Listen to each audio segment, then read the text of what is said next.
Astronomía griega. Con Grecia llegamos por primera vez al estudio del cielo científicamente. Si bien los primeros griegos explicaban el universo de manera religiosa, creando con esto la religión más poética, hermosa y bella de todas.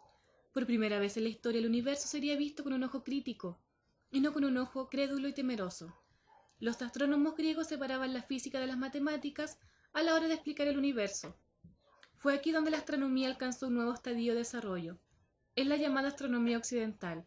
Ellos creían que la Tierra era un disco en cuyo centro se encontraba el Olimpo, en torno a ellos el mal universal.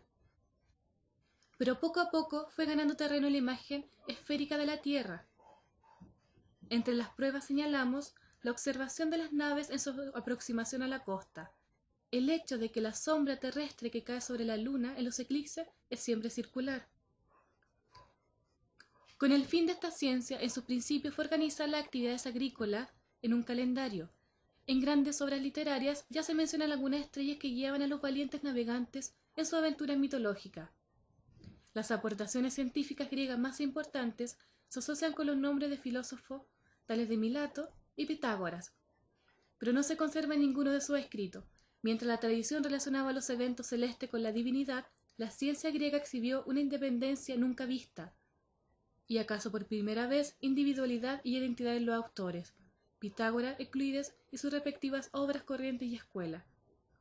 Al pensar en la astronomía griega no podemos dejar de pensar en hombres tan influyentes como Aristóteles, Aristarco, Hiparco y Ptolomeo.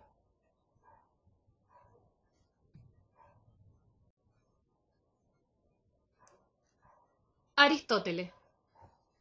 Aristóteles fue uno de los primeros que argumentó que la Tierra no era plana, y notó además que durante los eclipses lunares, cuando la sombra de la Tierra se proyecta sobre la Luna, la línea del cono de la sombra es curva.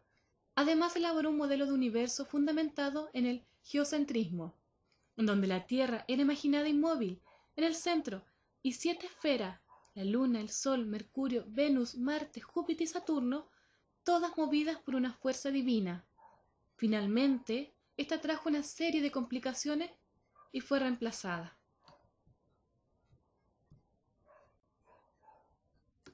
Aristarco.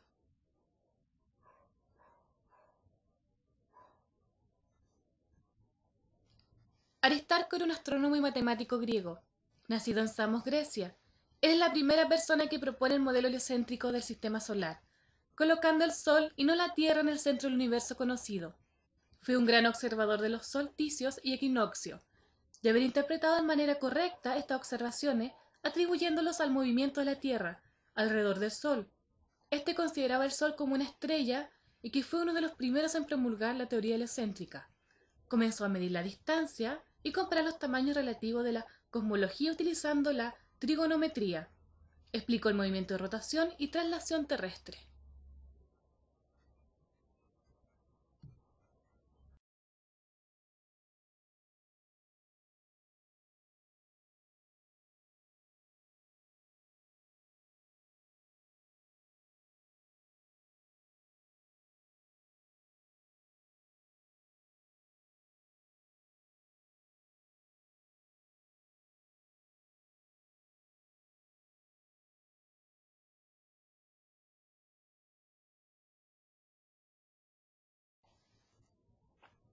Hiparco. Hiparco fue un astrónomo, geógrafo y matemático griego que nació en Nicea. Fue uno de los más grandes astrónomos de la antigüedad y habría sucedido a Eratóstenes en la dirección de la Biblioteca de Alejandría. Entre sus principales aportaciones al campo de la astronomía cabría destacar: descubrió la precisión de los equinoccios y descubrió el movimiento aparente de las estrellas fijas. Calculó los periodos de la eclipse. Además elaboró el primer catálogo celeste que contenía aproximadamente 850 estrellas, diferenciándolas por su brillo en 6 categorías o magnitudes, clasificación que hoy se utiliza, y fue el precursor de las teorías geocéntricas de Ptolomeo, rechazando las heliocéntricas. El primer catálogo de estrellas, por otra parte, Hiparco fue el inventor de la trigonometría, para cuyo objeto consiste en relacionar las medidas angulares con las lineales. La necesidad de este tipo de cálculos es muy frecuente en la astronomía. Hiparco construyó una tabla de cuerdas que equivalía a una moderna tabla de senos. Con la ayuda de dicha tabla pudo fácilmente relacionar los lados y los ángulos de todo triángulo plano. Ahora bien, los triángulos dibujados sobre la superficie de la esfera celeste no son planos sino esféricos.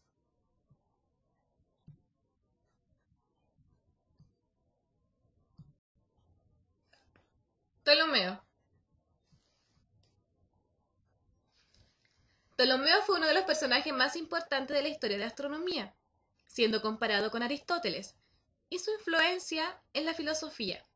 Propuso el sistema geocéntrico, en donde explica que la Tierra se encuentra en el centro, y los demás cuerpos celestes giran en su entorno a él, y de la mecánica de los astros, una idea que perduró por 1400 años. Elaboró un mapa del mundo dando coordenadas tan erróneas como las que llevó a Colón a tratar de llegar a las Indias por el oeste, porque parecía más corto. Astrolabio. El astrolabio fue un instrumento que utilizaba Ptolomeo. Asimismo, Hiparco construyó mucho de este instrumento. Este fue utilizado para medir la posición de los cuerpos celestes. Consiste en un círculo o sección de un círculo, dividido en grados o en un brazo móvil, montado en el centro de dicho círculo. Cuando el punto cero del círculo se orienta al horizonte, la altura de cualquier objeto celeste se puede medir observando el brazo.